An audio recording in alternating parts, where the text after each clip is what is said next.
Element nommer 3. In 1 Tessalonisense 5 vers 17 moedig Paulus ons aan, bid sonder ophou. Gebed is een van die hoofmomente in ons stilte tyd.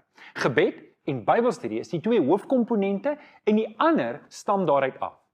Dis hier waar ons geestelike slaankrag lê. Ek wil jou aanmoedig, lees Matteus 6 vers 5 tot 15 weer aandagtig deur. In hierdie gedeelte leer Jesus ons hoe om te bid en dan lees ons ook van die Onse Vader. Nou wat belangrik is om te weet van die Onse Vader, is die Onse Vader is nie 'n rympie wat gebid moet word nie, maar liewer 'n raamwerk waar volgens gebid moet word. Daar is omtrent 7 onderwerpe waarvoor ons moet bid in hierdie gebed.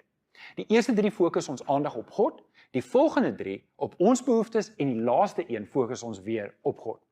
Dis wanneer dit by gebed kom, wanneer ons baie keer 5 foute maak. En ek wil jou aanmoedig om hierdie foute te vermy. Die eerste fout wat ons baie keer maak is, ons bid om deur mense gesien te word. Wanneer ons bid, dan is ons gebed se aandag meer op die mense om ons, as wat dit is op God. En dis hoekom stilte tyd belangrik is, dat ek eenkant moet wees, waar dit net ek en die Here is. Fout nommer 2 wat ons baie keer maak in gebed is, ons bid rympies. Ons bid rympies en ons verval maklik in rympies, veral wanneer dit kom by ons kos. Eendag het 'n dosent gesê, as die kos wat jy eet vars is, dan moet die gebed wat jy daarvoor bid ook vars wees. Nou dis 'n oulike gedagte. Ek en jy mag nie rympies bid nie, want 'n rympie is nie 'n verhouding nie. Verbeel jouself, ek sê elke dag vir my vrou dieselfde rympie. Ek's lief vir jou, jy lyk mooi, ek hou van jou. Dit gaan net nie vir haar betekenis hê nie. Net so moet ons in ons verhouding met die Here altyd 'n oop en 'n eerlike verhouding hê wat oorspronklik is. Fout nommer 3 is ons moenie bid uit eersug en selfsug nie.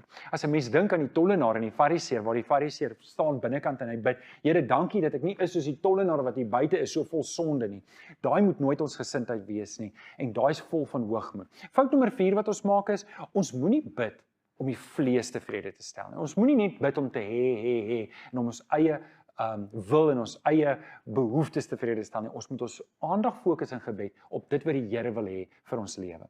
En dan die laaste fout, ons moenie bid omdat dit net 'n gewoonte is nie. Dit moenie 'n taak wees wat ek afhandel sodat ek kan aangaan met my lewe nie. Gebed is iets wat my aandag fokus op God en 'n tweegesprek met die Here. En dit bring ons by element nommer 4, Bybelstudie.